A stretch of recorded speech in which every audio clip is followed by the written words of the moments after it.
A very warm welcome to our respected principal ma'am, teachers and my dear students. On this auspicious day of Guru Purnima, we have gathered here to pay a homage to our teachers who have lightened our lives and mentors who have illuminated our path with wisdom and knowledge. So let's start with our event with a soulful song.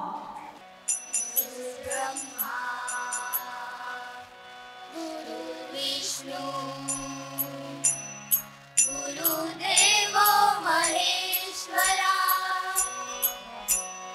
गुरु साक्षात् परब्रह्मा तस्मै श्री गुरुवे नमः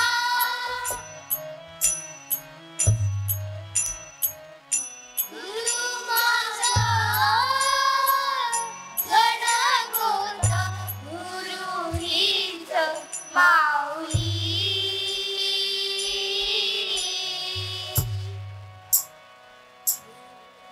स्पर्शदूरा करी दुःखाची सफरी गुरु भेटीसाठी झाली जीवाची काहिली भक्त तुझा गुरुदेवा उरधाटला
Yes, indeed it was a very soulful song. Now let's move forward. I will call one of our students to give a speech on Guru Purnima.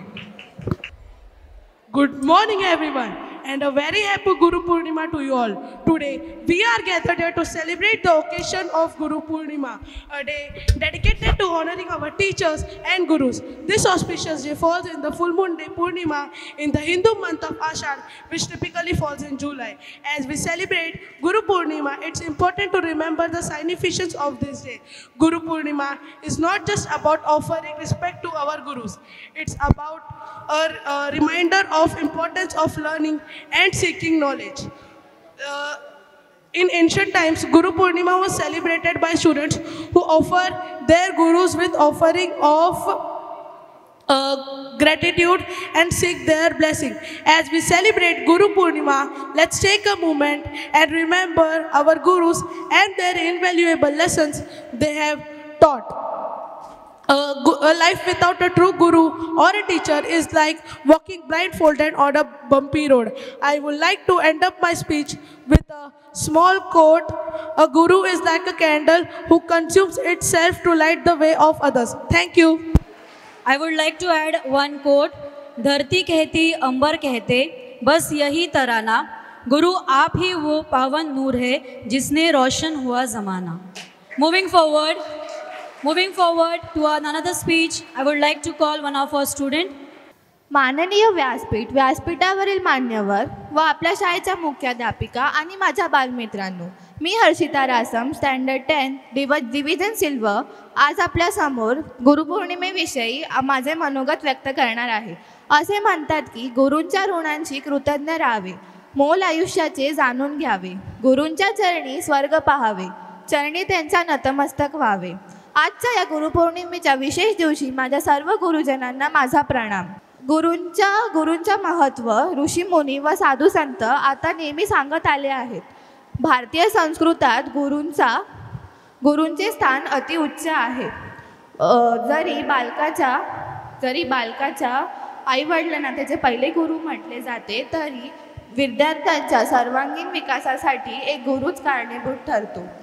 चांगला देशाचा नागरिक घडवण्यासाठी एक गुरुच बालकाच्या बालमनावर प्रभाव टाकतो. त्यामुळे गुरूंची महती आपल्या संस्कृतीत काहीतरी अशा पद्धतीने केली आहे. गुरुर्ब्रह्मा गुरुर्विष्णू गुरुदेवो महेश्वरा गुरु साक्षात परब्रह्म तस्मै श्री गुरुवे नमः. अर्थात गुरु म्हणजे ब्रह्मा, विष्णू आणि महेश. गुरु ईश्वराचे दुसरे रूप आहे. गुरु म्हणजे ब्रह्मा, विष्णू आणि महेश. गुरु ईश्वराचे दुसरे रूप आहे.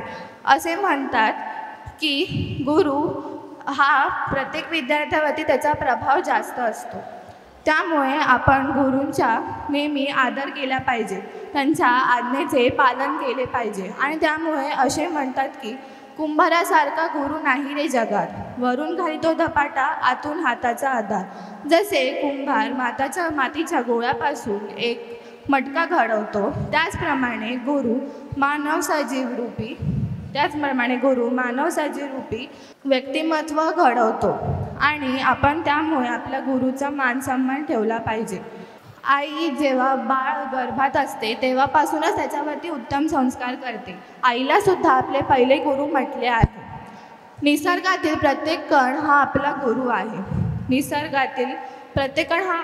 आहे. कारण निसर्ग सदैव आपल्याला चांगल्या गोष्टी शिकवतात, जसे की पाणी, झाडे, फुले, फळ, पक्षी, नदी, समुद्र, त्याबरोबर पुस्तक. शिवाय नातलग, मित्र व मैत्रिणीसुद्धा आपले गुरु असतात. आपल्याला जगण्यासाठी चांगले संस्कार जे देतात ते म्हणजे आपले खरे गुरु. गुरूंना काहीच जातीचे किंवा वयाचे बंधन नसते. त्यामुळे आपण नेहमी गुरूंचे आदर करत आले पाहिजे. Thank you, Harshita. As we move to our last event, we are privileged to have among us outstanding performance. So I call upon our experts to perform a group dance. गुरुर्ब्रह्मा गुरुर्विष्णू गुरुर्देवो महेश्वरा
अवधूत चिंतन गुरुदेव दत्त, गुरु आमचा तू आम्ही भाग्यवंत.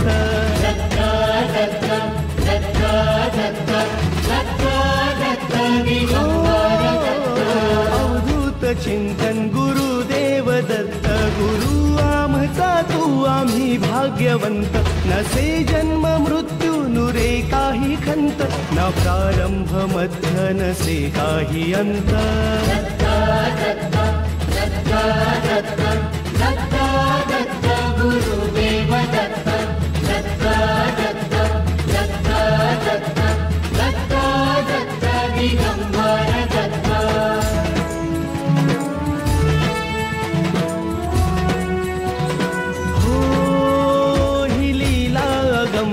असे दिव्य शांत दिसे भव्यता ही तुझी मूर्तिमंत. नाम घोषात लाभे आम्हा दत्त दत्त, नमन नाम जपमाळ घुमते दिगंत.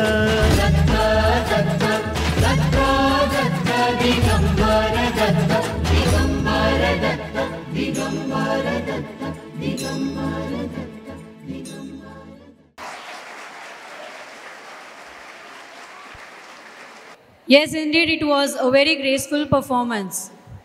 As we reach the end of our program, today let's remember that the memories we have created here will stay for us forever. Thank you all for being a part of this wonderful event.